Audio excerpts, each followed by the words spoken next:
Saludos y gracias por permitirnos llegar a sus hogares a través de su programa Verdades al Aire. Hoy tengo la interesante entrevista con un amigo y uno de los mejores economistas que ha parido la tierra de República Dominicana. Me refiero a Andy Daguarre, con quien tengo el honor de estar aquí en Verdades al Aire. Tenía mucho que no te veía, hermano. Un placer. Igual, me alegra verte, Adolfo. Tú sabes que siempre he estado abierto a conversar contigo. Gracias, gracias, eso lo sé. Mira, quisiera comenzar haciendo una pregunta de manera llana. Sí. ¿Cómo tú vislumbras la economía del país en estos momentos? ¿Cómo la ves?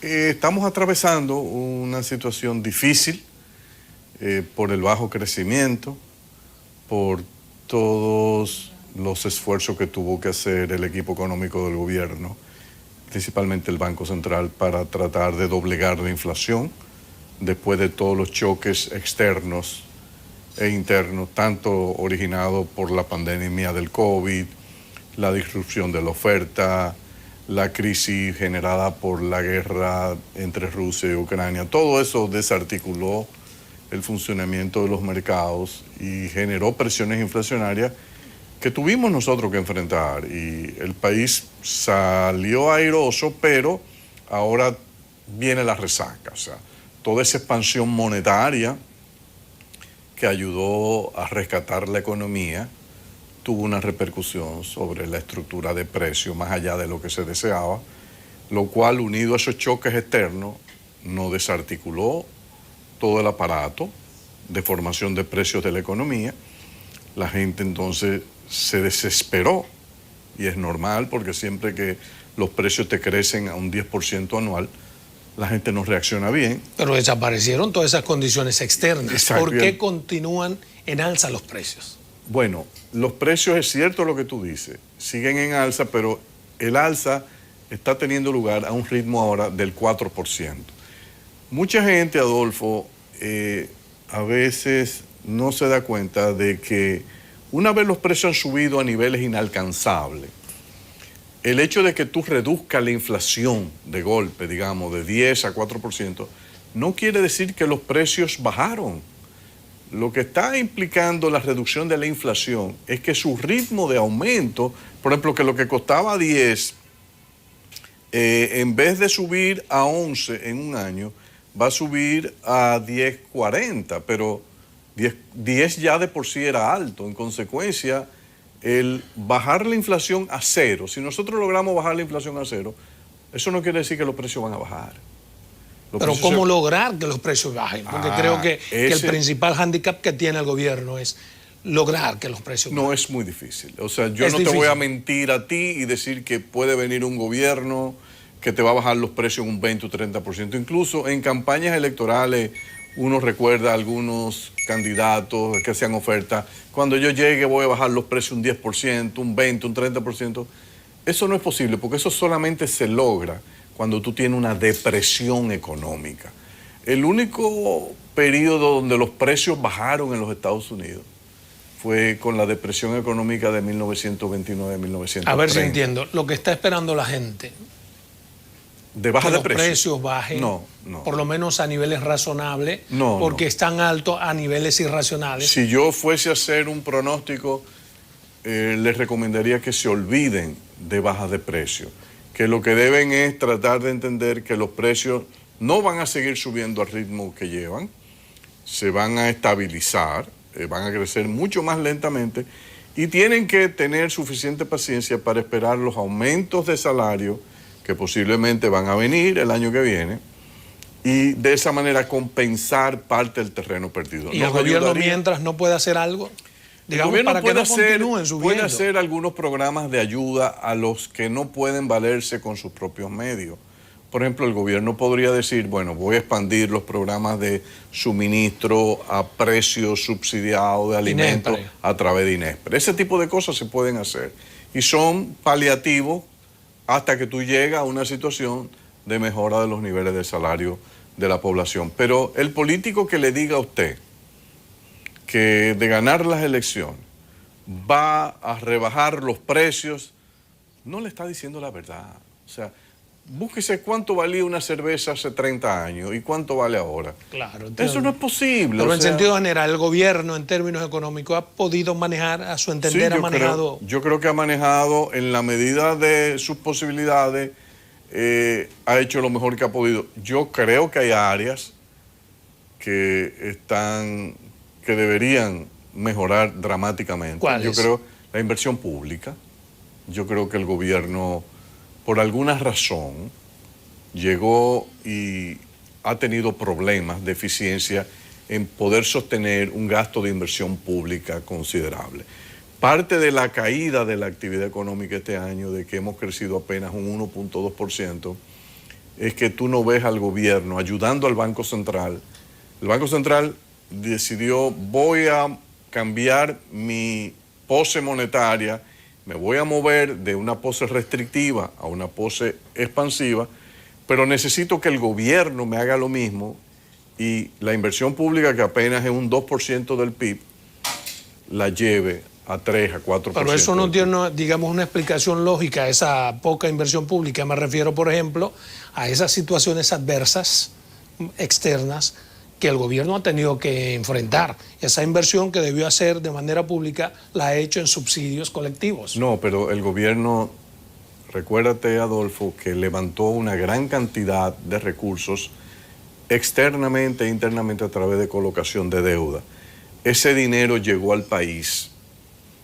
Por trabas en la ejecución de inversiones públicas, ese dinero terminó siendo depositado en el Banco de Reservas y en el Banco Central. Al mes de julio, el gobierno tenía, el sector público no financiero, cerca de 400 mil millones de pesos depositados en el Banco de Reservas y en el Banco Central. Yo entiendo que en ese activo financiero tan alto, que es el históricamente más alto que ha tenido el país. El endeudamiento. Sí, y que el dinero llegó y no se invirtió, sino que se depositó. ¿Qué es lo que te está diciendo? ¿Qué ganaría el gobierno? No, yo con pienso esa que gran cantidad, digamos, de préstamos. Ellos hicieron su estimación de lo que iban a gastar en inversión pública, gasto corriente. En gasto corriente lograron gastar más o menos lo que tenían estimado, pero en gasto de capital no lo lograron. Entonces, como el dinero estaba ahí, dijeron, y es racional, dice, bueno, si yo no lo gasté, lo voy a depositar. Y lo han depositado. En consecuencia, creo que es una de las áreas que el gobierno deberá mejorar en una próxima administración si la repostulación del presidente deriva en un nuevo triunfo. Eso quiere decir que nosotros podríamos relanzar la economía con un amplio programa de inversiones públicas con la meta de llegar, no de golpe al 5% del PIB, que es lo ideal, pero por lo menos tratar de duplicar el esfuerzo que estamos haciendo actualmente. Eso va a requerir un equipo muy agresivo en el área de obras públicas, viviendas, etcétera, que pueda tirar para adelante, encaminar estos proyectos y no depender tanto, que sí yo creo que ha sido una decisión que el gobierno ha tomado que para mí ha tenido un costo, en el concepto de la alianza público-privada. La alianza público-privada es un lindo concepto, pero por un lado tiene riesgos muy altos, porque el privado que se mete con el gobierno en un negocio busca un nivel de retorno, de rentabilidad mucho mayor que lo que un Estado social de derecho persigue. Sí, porque para él es un negocio. Claro, entonces eso te puede generar la creación, y ha sucedido en muchos países, de lo que se llaman los pasivos contingentes, cuando tú le tienes que garantizar equilibrio económico al privado. Aunque la situación sea adversa. Aunque sea adversa, porque el privado dice yo no pierdo dinero. Entonces la carretera de Samaná generó ese problema. Entonces yo soy de los que cree que el Estado no debe renunciar a su papel de ser el principal creador y constructor de la infraestructura física que necesitan las naciones emergentes para desarrollarse. Pero, por ejemplo, en el área de turismo es imposible que un Estado se ponga a ser el constructor y desarrollador. Necesita esa alianza público-privada. Sí, está bien, pero, por ejemplo, fíjate la decisión que toma esos hoteles que se están construyendo en Pedernales, hasta donde yo entiendo, y es correcto, el primer tablazo, el primer esfuerzo, lo está realizando el Estado. No parece una alianza público-privada. No, pero porque la idea es después, yo hago esta inversión y esto va a generar un efecto contagio y la gente va a ver que esto es un proyecto serio, que nosotros vamos a largo plazo. Yo creo que toda esa infraestructura física que tú le construyas alrededor, eso va en la dirección correcta. Ahora, tú tienes todo lo que es infraestructura vial, puente, carretera, elevado, autopistas. Tú no puedes renegar tu responsabilidad y tú tienes que hacerlo tú, no pensar que, yo quiero hacer la autopista del Ámbar. Bueno, pero ¿y por qué tú te empecinas en hacer la autopista del Ámbar bajo una alianza público-privada cuando tú sabes que esa autopista te cuesta 400 millones de dólares y tú en activos financieros tuyos del sector público, tú tienes 7.000 millones de dólares? Que tú puedes coger una parte y empezar a ejecutar eso. Aquí no hay más de 5 grandes contratistas con capacidad para meterse en un proyecto del calibre de la autopista del Ámbar. ¿Cuál usted cree que podría ser la razón por la que el gobierno opte por ese tipo de modalidad? Yo no sé, realmente yo no tengo una... honestamente te tengo que decir que lo desconozco. Quizás se siente más seguro de que no van a abrirse en un futuro casos en la justicia porque se diga que la licitación no fue bien hecha. Óyeme, yo creo que los gobiernos tienen que asumir sus riesgos y yo creo que esta es una administración que está realmente comprometida. O sea, temora por posibles problemas judiciales. Sí, porque no veo ninguna otra explicación. Yo creo que esta administración del empresariado no puede ser una explicación. Que el país crezca con participación. Sí, pero... Y que el gobierno tenga que invertir lo menos posible. Está bien, pero ¿cuánto ha crecido el empresariado del este del país ligado al turismo con inversiones en autopistas y carreteras que diferentes administraciones han hecho para llevar desde Santo Domingo, Las Américas, la autovía del Este, la autopista del Coral? O sea, tú haces inversión fundamental que es clave para la competitividad y para la comunicación del país. Y después el privado va a invertir en los hoteles. Entonces yo creo que para mí ha sido un crimen que nosotros no hayamos permitido como nación la misma conectividad vial que hoy tenemos hacia el este, que la podamos tener hacia el norte. La meta debería ser, si yo me pongo en Punta Cana en 2 horas y 10 minutos, yo debería ser capaz de ponerme de Santo Domingo a Puerto Plata en 2 horas. O a Pedernales. Exactamente. Creo en eso, creo en esas inversiones y creo que el Estado en ese tipo de inversión no tiene que esperar la inversión privada. Bien, vámonos a la primera pausa comercial. Cuando regresemos me gustaría su valoración sobre la decisión del presidente Abinader de repostularse. Sí. Okay. ¿Cómo podría eso afectar, para bien o para mal, en términos económicos? 2 minutos. Bien, continuamos en esta interesante entrevista con mi amigo Andy Dawarre. Antes de irnos a la primera pausa, le preguntaba su valoración sobre ya el presidente candidato ha decidido repostularse para un segundo mandato. ¿Cómo podría esto afectar en términos económicos o cómo podría esto afectar al candidato presidente? Mira, yo entiendo que los verdaderos demócratas y pensadores liberales, el que cree realmente en la democracia, no debería tener problema con el tema de la repostulación y la posible reelección de un presidente. Nunca debería. ¿Por qué? Porque al final de cuentas, el demócrata puro entiende que quien tiene que decidir es el pueblo. Si un pueblo entiende, en su mayoría, que un presidente en ejercicio lo está haciendo bien, ¿por qué yo le voy a coartar a ese pueblo el derecho de que ese presidente se presente de nuevo en una boleta? Pero el problema es que la democracia también se transgrede cuando desde el gobierno se utilizan los recursos del Estado. Entonces, ¿qué es lo que tú tienes que necesitar? ¿Qué es lo que tú requieres? Tener suficiente fortaleza institucional para evitar la competencia desleal. Pero yo me concentraría en eso. Pero mira, yo no tendría problema, no con 1 o 2 repostulaciones. Es que yo no veo por qué hay que ponerle límite, honestamente. Pero el límite, lo estoy diciendo, es el uso de los recursos del Estado. Está bien, pero si tú estableces, ¿por qué como sociedad no nos concentramos en poner las tuercas, los candados fundamentales para que un presidente que aspira a una repostulación, no abuse de los recursos del poder. Pero el concepto en sí, cuando yo veo que dicen, no, esta persona ha sido presidente un periodo, 2 periodos, 3 periodos. Bueno, lo que pasa es que yo lo que he visto en la historia económica de las naciones es que los presidentes más exitosos en la historia de la humanidad, tú te vas, por ejemplo, ¿quién reconstruye Alemania? Konrad Adenauer fue presidente 4 veces. ¿Quién ha sido el presidente, entre los 3 más grandes presidentes de Estados Unidos, que están Lincoln, es uno, el otro fundamental es Washington, y finalmente Roosevelt. Roosevelt fue electo 4 veces, pero no fue 5 porque se murió.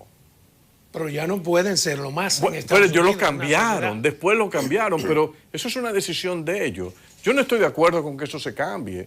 Lee Kuan Yew en Singapur fue 7 veces. O sea, ¿usted está de acuerdo con la reelección pura y Yo simple? no tengo, exactamente. Que no, al final, no la reelección. Yo estoy de acuerdo con la repostulación indefinida y que el pueblo decida si los reelige o no. Porque al final, la decisión no es del presidente. El presidente va a decir, yo quiero repostular. Repostúlate. Si lo hiciste bien, te van a premiar. Pero si lo hiciste mal, vas a perder. Entonces yo creo que la decisión del presidente Abinader de optar por una repostulación, la entiendo perfectamente. Pero si lo hace bien, del 24 al 28, en caso de que el pueblo decida, mira, lo hice bien, estoy feliz. Un hombre joven, ¿por qué tú lo vas a parar después? Esa es mi posición. La mayoría, óyeme, el 99.9% piensa diferente a mí. Y yo se lo respeto. Tú no estás en el Tribunal Constitucional. Pero a mí eso me tiene sin cuidado. Yo te digo lo que yo pienso en base a lo que yo he visto. Chiang Kai-shek, es verdad que fue un dictador, pero fue el constructor de Formosa, de Taiwán. O sea, yo no creo que limitarle a los presidentes la posibilidad de construir una nación, de hacer un proyecto de nación, es algo positivo. Ahora, si lo hace mal, mira Hipólito hizo unos 2 primeros años espectaculares. Pocas veces aquí se habían hecho tantas reformas como hizo Hipólito Mejía. Lamentablemente le tocó una crisis bancaria que se manejó inadecuadamente, la forma en cómo se rescató a los depositantes, no la decisión de rescatar, y por eso no pudo repetir.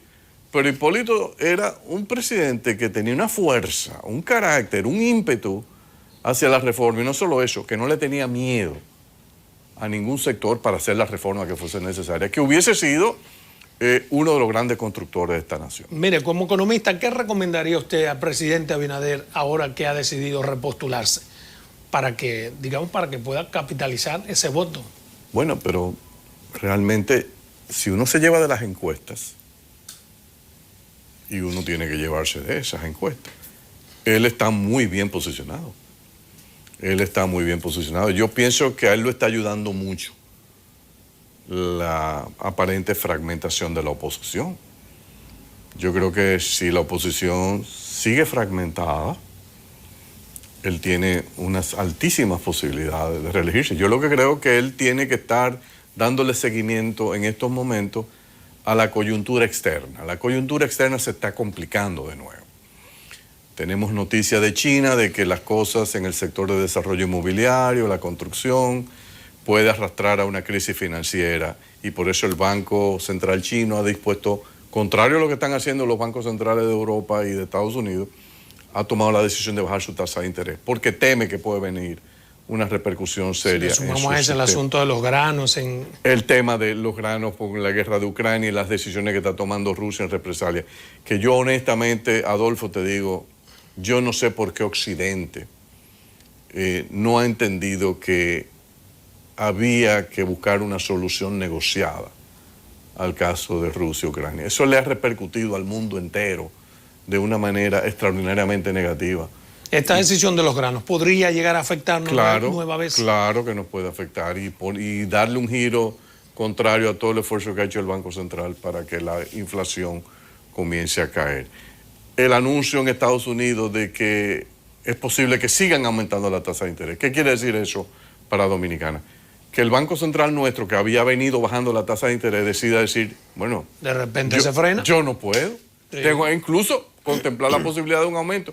Consecuencia, en vez de crecer un 3 este año, podríamos estar creciendo Bank of America dice que vamos a crecer un 2%. Bueno, ojalá se equivoquen, pero es posible que vamos a crecer entre 2 y 3. Con un crecimiento de 2 o 3, con precios altos, el presidente no es que la tiene totalmente asegurada. Pero yo creo que el año que viene, si las cosas internacionales no se deterioran, nosotros podemos tener un año 2024 económicamente mejor que este año 2023. Pero creo que el gobierno va a tener que meter la mano. Si yo fuese, se me invita a dar una recomendación, yo nombraría un task force en el gobierno para meterle un fuerte empuje a la inversión pública, asumiendo todos los riesgos que haya que asumir.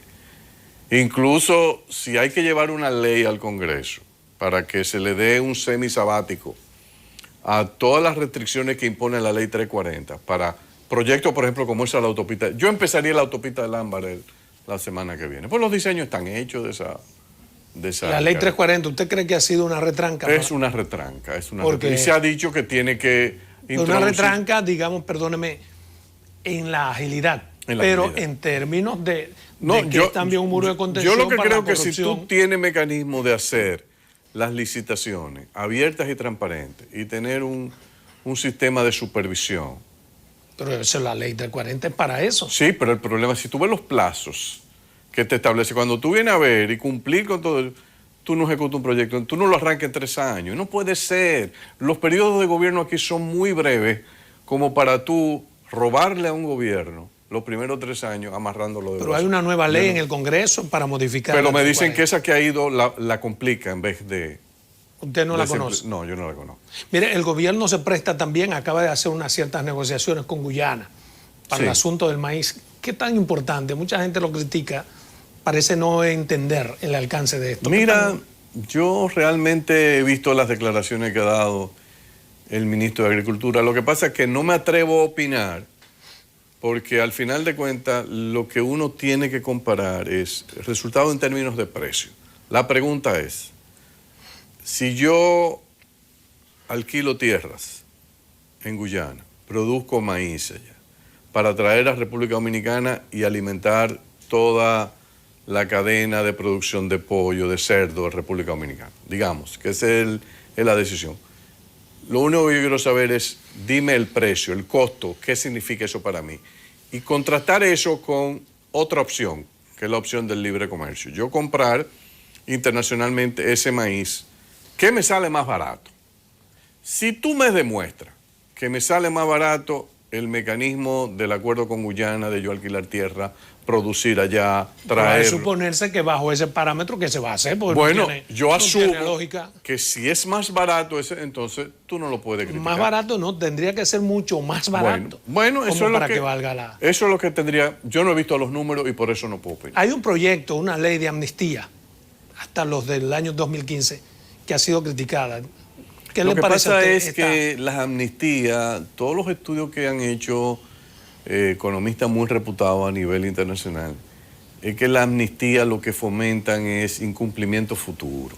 Por ejemplo, personas que tenían deudas tributarias que ahora se la van a borrar, entonces, a través de la amnistía, la pregunta es, ¿no invita eso a que otros posibles contribuyentes decidan, bueno, aquí lo que hay entonces es que atrasarse, no pagar los impuestos, caer en deuda tributaria, porque eventualmente en un futuro esto va a volver? ¿Y no entra esto en contraposición con los aprestos del gobierno para recabar recursos? Bueno, ellos quizás piensan que esta amnistía le va a dar unos ingresos transitorios. Yo prefiero que el gobierno espere después de las elecciones para hacer una buena reforma fiscal. Y mientras tanto, si tú tienes 400 mil millones de pesos depositados en el Banco de Reserva y en el Banco Central, vamos a suponer que tú dices, voy a coger el 20% de eso. Son 80 mil millones de pesos. No hay amnistía tributaria ni adelanto de impuestos que te va que puede compararse con esa magnitud. O sea, entonces, ¿usted no está de acuerdo con la amnistía? Yo no, a mí no me gustan las amnistías, honestamente. No, yo prefiero las reformas bien hechas y creo que el gobierno podría esperar junio del año que viene para meter su programa económico. Vamos a una segunda pausa comercial. Regresamos en 2. Bien, continuamos aquí con esta interesante entrevista. Andy, me gustaría saber, hay muchas críticas a la decisión que tomó el gobierno hace un par de meses de utilizar unos 60.000 millones para una rápida liquidez. Para otros fue algo, digamos, una decisión que le ayudó en sus negocios. Sí. ¿Cuál es su valoración? No, yo pienso que el Banco Central, cuando habilitó esta facilidad de liquidez, entendió que la economía estaba trancada por las altas tasas de interés, y cuando ellos deciden cambiar la pose monetaria y comenzar a reducir la tasa de interés, el banco sabe muy bien que las reducciones en las tasas de interés toman tiempo en motorizar el crecimiento de la demanda de crédito y de la actividad económica. Y en consecuencia dijo, además de eso, tengo que inyectar liquidez. Y aquí hay un programa que voy a liberar recursos, por un lado del encaje, otro con una nueva facilidad de liquidez, para garantizar que ese dinero llegue rápidamente a una tasa de interés del 9%.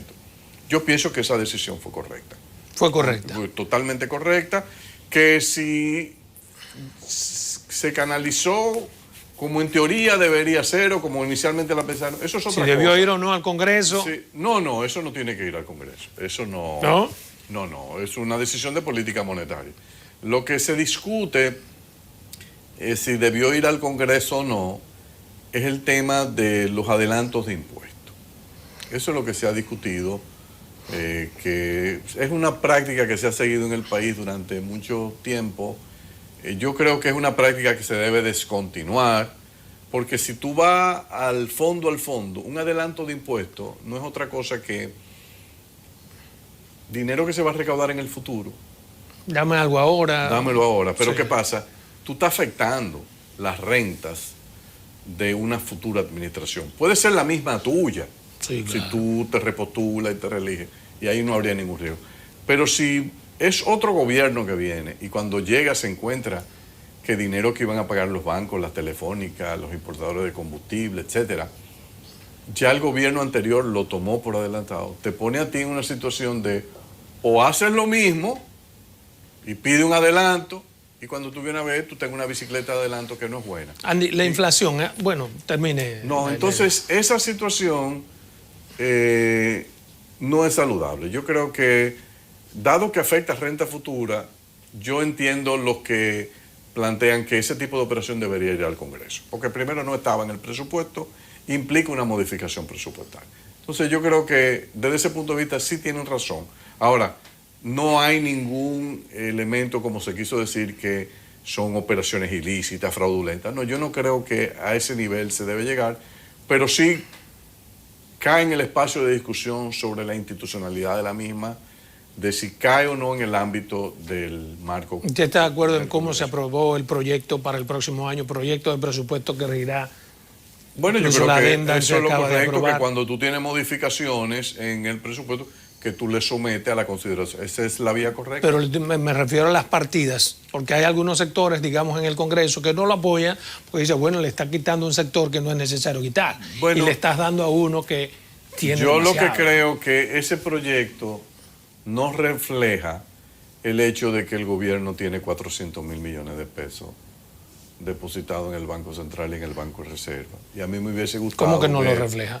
No, porque si tú tienes ese dinero, tú podías utilizar una mayor cantidad de recursos de superávit presupuestario de años anteriores, de sobrante presupuestario, para empujar la inversión pública. Eso es lo que yo hubiese ¿Dónde está ese dinero entonces? Porque ni se utilizó en las inversiones. Está en el Banco de Reserva. ¿Y qué sentido tiene un dinero ocioso ahí? Bueno, digamos? Esa es la explicación que el ministro de Hacienda, a mí me parece que debería darle a la nación. Yo creo que yo endeudarme fuera, no utilizar el dinero en los proyectos de inversión que tenía previsto, depositarlo en el Banco de Reserva para que el Reserva entonces decida qué hace, porque no lo puede prestar a lo loco el Banco de Reserva. Entonces una parte lo coloca en el Banco Central en título de deuda. A mí me parece que ese no es el objetivo de un Estado. Yo creo que el Estado debe privilegiar la inversión pública, y nosotros somos un país que necesita más inversión pública. Bueno, entonces, en este nuevo presupuesto hay una gran cantidad de recursos que están destinados a eso que usted pudo haber metido el triple de eso. El triple. Y con el nivel de crecimiento que nosotros tenemos, se justificaba. Y más aún que el Banco Central ahora no va a poder seguir bajando la tasa de interés. Yo hubiese motorizado la recuperación económica más o menos a lo Balaguer ahora. Tengo que bajar el brazo fuerte de la inversión pública. Cuando Balaguer era diferente. Bueno, pero no, porque el Balaguer país se manejaba con un cuaderno petete. Pero bueno, tú podrías. Balaguer se endeudó. La gente no lo entiende. Que dicen que Balaguer no se endeudó. Sí, Balaguer se endeudó. Balaguer se endeudó con la educación. Porque el dinero que debió ir a educación, Balaguer lo tomó prestado, no se lo dio a educación y lo metió en el gasto de construcciones. El 50% del gasto público en los tiempos de Balaguer era gasto de capital. Pero entonces era porque el gasto social, específicamente en educación, era insignificante. Maestros ganando 72 pesos al mes. O sea, era una situación arbitraria que él impuso, muy costosa con el tiempo, que ahora nos damos cuenta. Los maestros protestaban menos. Bueno. Qué paradoja, ¿eh? Acuérdate que aquello era un magisterio que el magisterio vocacional. Dominicana fue un sustituto de un sistema de seguridad social que no teníamos. Mucha gente entró al magisterio en República Dominicana en busca de la seguridad de un chequecito. Yo creo que eso es ahora que se está haciendo eso. Y allá también. Solamente cuando ahora Trujillo, que no hay vocación, ahora es un garantizo. Cuando Trujillo teníamos un magisterio de calidad. Esa es la realidad. La inflación, ¿cómo usted la ve en estos momentos? ¿Cómo se está manejando? ¿Cómo le está? Bueno, no, el Banco Central lo que está es, a través de su política monetaria, tratando de mantenerla en el nivel meta del 4%. Incluso le iba a preguntar eso. ¿Qué es el nivel meta para que la gente entienda? El nivel meta es la tasa de inflación que el Banco Central entiende que debe prevalecer en un año y es la que define si tú tienes que apretar o aflojar la política monetaria. Si está en 4%, eso quiere decir que tú no tienes que jugar con la política monetaria. Está todo en esta. Ahora, si por ejemplo la inflación me baja a 2%, ¿qué te está diciendo? Que tú tienes margen para ser más agresivo con la política monetaria, meter más liquidez en la economía, seguir bajando tu tasa de interés, porque tiene espacio para que los precios te suban. Ese grado, digamos, el 4% en que está ahora, se hace de manera, digamos, arbitraria cada año, eso porque es el más bajo desde el 2020. No, sí, pero se toma en función a lo que los economistas calculan, cuál es la tasa de interés natural de una economía con escasez de capital como la de República Dominicana. Por ejemplo, en Estados Unidos, en lugar de 4 es 2. Claro, esa es una economía con una profundidad de los mercados de capital y unos niveles de ahorro diferentes al nuestro. Entonces, las metas de inflación varían país a país. Hay países de América Latina que la meta es 3, que es 5, otros que es 4, igual que nosotros, y Estados Unidos es 2. Pero eso varía cada año. No. Le pregunto de nuevo porque en ese 4% es el más bajo desde el 2020, según datos. No. La meta de inflación, desde que se adoptó el sistema de meta de inflación en República Dominicana, la meta siempre ha sido 4. Ahora tú has tenido años de inflación de 1 punto y pico por ciento, has tenido años de 10%, o sea, tú te mueves alrededor de la meta. Pero el Banco Central yo reconozco que ha hecho un buen manejo de la política de meta. Usted habla del Banco Central, pero yo le pregunto, ¿usted vislumbra, usted cree que hay armonía en el equipo económico del gobierno, que es más que el Banco Central per se?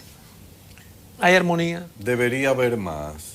O sea, creo que el Banco Central ha necesitado que la contraparte fiscal juegue un papel más intenso en el restablecimiento del crecimiento. Esa es mi opinión muy personal. Pero cuando usted se refiere a más, ¿qué sector no está armonizado? ¿O quién? La inversión pública. Y la inversión pública, lo que yo no sé si se debe fundamentalmente a bajos niveles de ejecución por incapacidad en el ámbito de obras públicas, etcétera, donde se motoriza, o si se debe a restricciones presupuestarias que está imponiéndole a esos ministerios el Ministerio de Hacienda. No sé dónde que está el origen, pero en alguno de los dos lados lo está. Y a mí me parece que para el presidente no es sano que dejen al Banco Central solo en la reactivación. ¿Usted cree que lo están dejando solo? Sí, está solo y más y ahora es un Banco Central que después que ha hecho este primer esfuerzo se encuentra que la Reserva Federal de Estados Unidos le está mandando señales de que aguántate, tú no puedes seguir jugando porque yo no he terminado de subir mis tasas. Y si tú sigues bajando tu tasa y yo sigo subiendo la mía, prepárate porque tú vas a tener fuga de capitales. Y fíjate cómo el tipo de cambio en las últimas semanas ha venido subiendo en República Dominicana, 56.80, etcétera. Y hay mucha gente a mí me llama y dice, Andy, ¿qué está pasando con la tasa de cambio? Eso quiero yo preguntarle, ¿qué está pasando? ¿Qué tú crees que es lo que está pasando aquí? Digo, bueno, estamos al acercarnos las dos tasas de la FED y la del Banco Central. Y si tú dices, bueno, pero si ellos tienen una tasa de 5, yo tengo una tasa de 7, eso me quiere decir a mí que yo nada más estoy asumiendo que el peso dominicano se va a depreciar un 2%, que es la diferencia todos los años, cuando la realidad en toda nuestra historia económica es que la depreciación nuestra es 4 o 5% anual. Yo podría decir, es negocio moverme a dólares porque viene una depreciación más acelerada. Entonces, ¿qué ha hecho el Banco Central? Se ha comenzado a desprender de reservas de divisas. Ha perdido cerca de 1.200 millones de dólares, qué sé yo, en el último mes y medio. Pero es para evitar que esa depreciación se salga de control. Yo creo que es correcto. La decisión que ha seguido el banco de utilizar una parte de sus reservas todavía tiene 14.000 y pico millones. O sea, tenía 16.000, tiene 14.000 y pico, todavía tiene con qué responder. Pero nosotros debemos entender que ese Banco Central no va a poder seguir bajando su tasa. A mí me llama, por ejemplo, de manera particular, me llama la atención ver la pasividad con que se ha reaccionado frente a un dólar que se ha estabilizado en alza. Sí, bueno, recuérdate que nosotros llegamos a tener el dólar antes de la pandemia en 57 y pico. Antes de la pandemia. Sí, pero está en 56.80. O sea, si tú te pones a ver, es una de las monedas más estables de la región. Claro, hay países que este año han tenido, a diferencia de Dominicana, una apreciación muy fuerte de sus monedas. O sea, el real brasileño, el peso mexicano, el peso colombiano, incluso el peso chileno, se han apreciado, el sol peruano se han apreciado significativamente este año. El peso dominicano ha sufrido una muy ligera depreciación. Yo no creo que es algo tan preocupante como mucha gente. Bueno, tenemos que irnos a una tercera y última pausa y me quiero ir dejándole la siguiente pregunta. Su valoración sobre la inversión extranjera, ¿cómo el gobierno ha podido aquilatar o qué tan importante ha sido? Tercera pausa comercial, 2 minutos. Bien, continuamos en esta interesantísima entrevista con Andy Dabarre. Sé que mucha gente está pendiente, porque usted puede estar de acuerdo o no con Andy, pero es un hombre que asume posiciones y a través del tiempo muchas de las cosas que ha pronosticado, aunque le duele a algunos, han sido ciertas. Continuamos aquí. Andy, me gustaría la inversión extranjera, el manejo que el gobierno le ha dado y ¿cuál es su valoración? Mira, yo creo que el gobierno está empeñado en potenciar la inversión extranjera. Creo que es una decisión correcta, pero para mí, y lo he escrito, es insuficiente. Nosotros los dominicanos... Insuficiente la inversión sí, extranjera. Claro, sí, porque nosotros nos conformamos con niveles de inversión extranjera anual de, qué sé yo, 4.000 millones de dólares. De esos 4.000, cerca del 60-70% es lo que se llama reinversión de utilidades. Las empresas que están aquí, el dinero que se ganaron ese año, lo reinvierten. Entonces, cuando tú ves el efecto neto, lo que es nueva inversión extranjera que está llegando, quizás son 1.000 millones de dólares. ¿Cómo lograr más?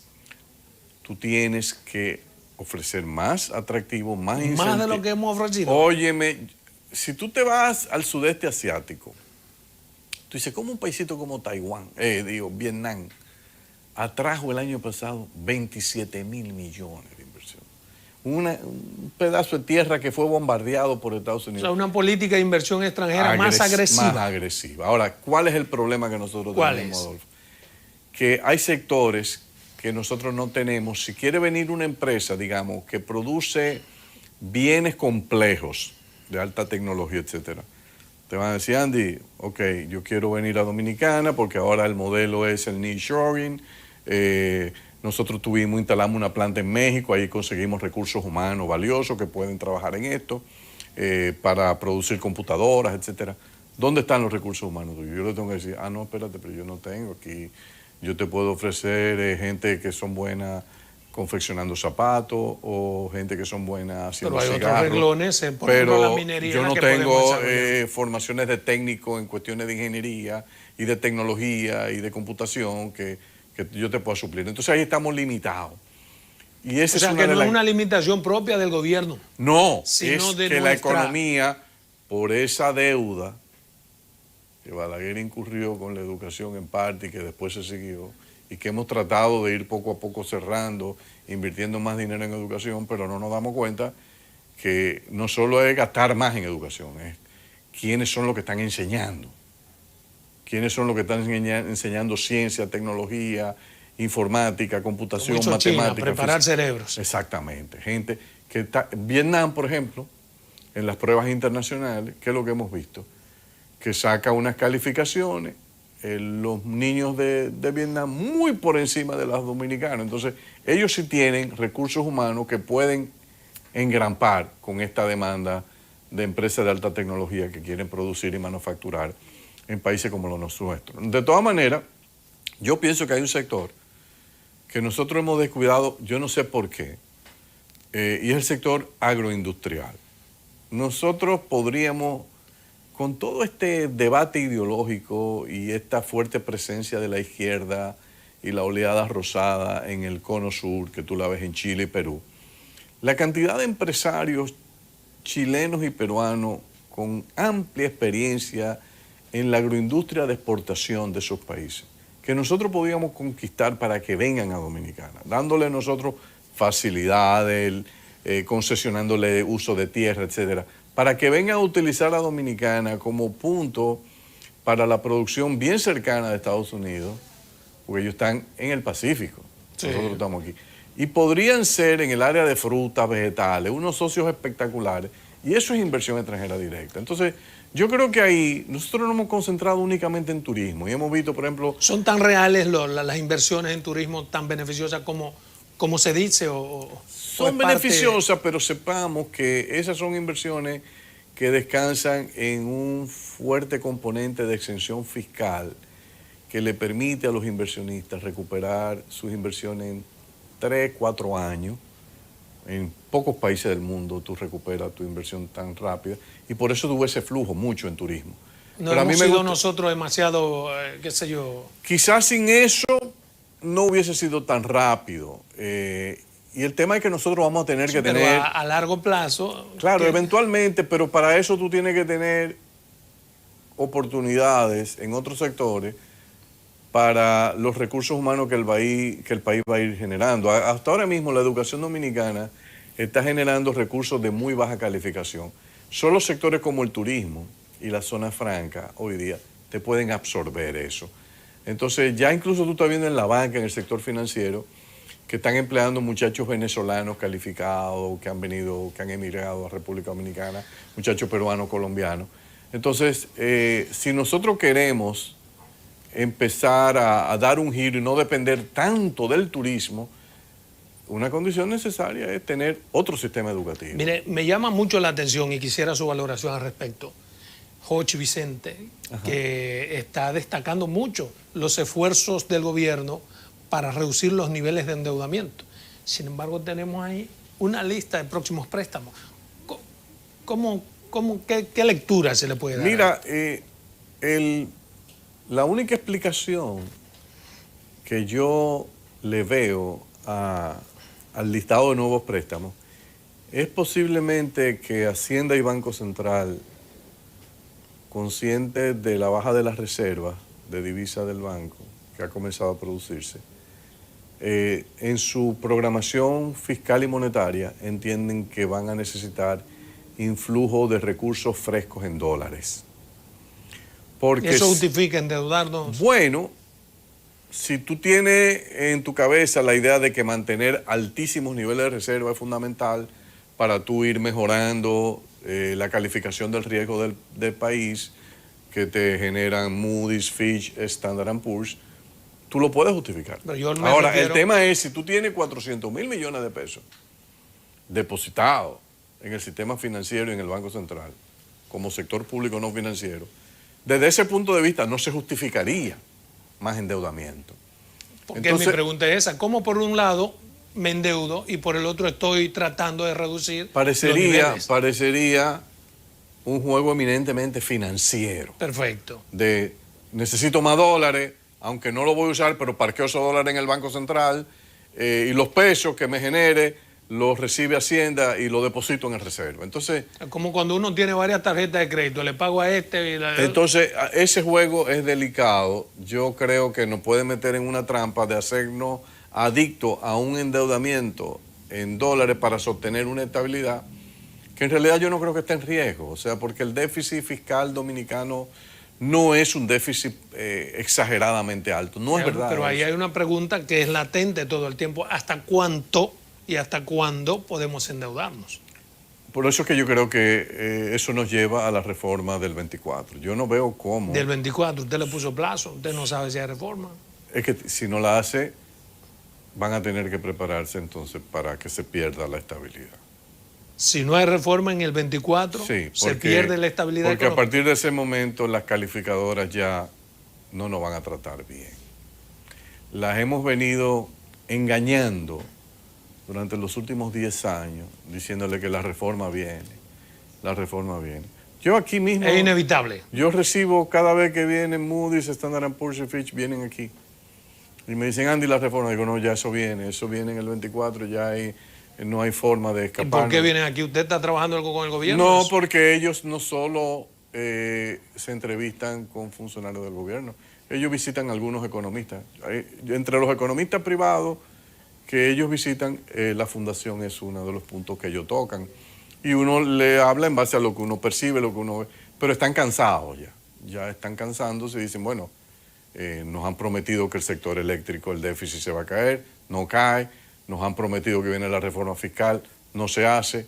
¿Hasta cuándo va a llegar? Llegará un momento en que nos van a sorprender. Chucky ha sido un científico en el área económica. Hay un tema que late y es el de los combustibles. No hay una forma, digamos, viable para que se exorcice el tema de los combustibles que beneficie a la gente.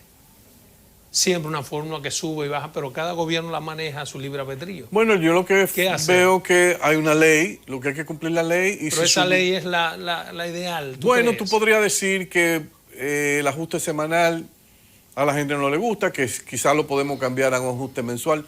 Yo honestamente creo que el ajuste semanal me parece bien. Cuando ha habido estabilidad de los precios internacionales, la ley funciona bien. Cuando ha habido sobresaltos en los precios internacionales, ahí es que vienen las protestas. Entonces, la ley incluso permite que tú hagas ajustes periódicos cuando vienen los sobresaltos y decidas no traspasar, no hacer el pass-through completo. O sea, yo no creo que hay que modificar la ley. Yo lo que creo que a la población hay que comunicarle y no hablarle mentira, de que tú tienes una fórmula especial para... No. Nosotros no producimos petróleo, no producimos combustible.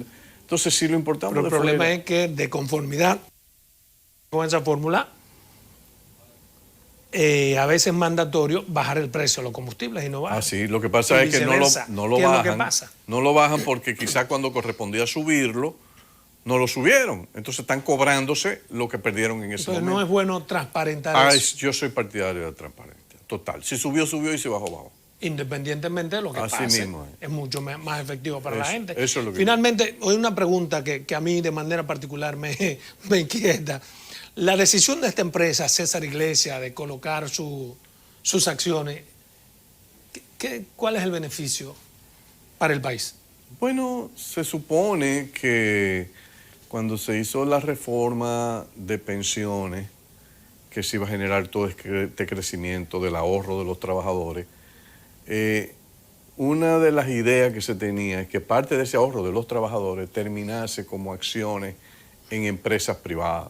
De esa manera tú generas cierto círculo virtuoso donde los trabajadores dominicanos pasan a ser no solo ya asalariados, sino accionistas de empresas. Pero eso es entonces con el capital de los trabajadores, no con el de la empresa. No, es capital de los trabajadores, porque el dinero que las AFP invierten en la compra de acciones de César Iglesias, por ejemplo, sí, ese dinero no es de la AFP. ¿Cuál es el beneficio que yo obtengo, por ejemplo, de esa negociación? Si la acción sube de precio con el tiempo, porque la empresa, digamos, se maneja mejor, empieza a generar mayores beneficios, tú tienes como el trabajador un retorno porque esa acción va a permitir cuando valga más en el futuro y se venga que tu pensión sea más alta. ¿Y cuál es el beneficio para esa empresa centenaria de capital familiar? De repente decide ciertas cosas. No, la empresa, la información que yo tengo es que la empresa tomó un financiamiento para comprarle a una parte de los socios que no querían seguir invirtiendo en la empresa. Entonces, los que sí iban a seguir fajados y dirigiendo la empresa, dijeron, bueno, nosotros te vamos a comprar, tomaron una deuda. Entonces, una vez tú tomas esa deuda es cara. Pero eso solo se hace cuando una empresa va a la quiebra, ¿o no? No, porque tú le compraste para tú desfichar un grupo de accionistas que no quieren seguir en la empresa. Entonces, ¿qué tú dices? Yo te voy a comprar tus acciones y nosotros nos vamos a consolidar. Ahora, yo tomé un préstamo para comprar esas acciones. Entonces, ¿qué yo hago? Este préstamo que tomé me está cobrando un 8, un 9%. Yo prefiero cambiar esa deuda por inversión. ¿Y qué hago? Motivo a las AFP, mira, te vendo estas acciones, dame esa liquidez, con esa liquidez le pago a los bancos y ahora el retorno de la AFP, que es el retorno de los trabajadores. Y el apoyo del gobierno rige entonces de manera positiva en esa decisión. Bueno, al gobierno le interesa, yo creo que es importante. Los mercados de capitales de las naciones se profundizan y se expanden cuando tú tienes que el trabajador, el ahorrante, tiene la oportunidad no solo de comprar títulos de deuda del gobierno, sino también bonos de empresa y acciones de empresa. Bueno, Andy, ha sido un inmenso placer tenerte aquí en mi programa. A mí me encanta la conversación. Encantado, hermano. Igual. Nos vemos el año que viene. Y te espero por aquí.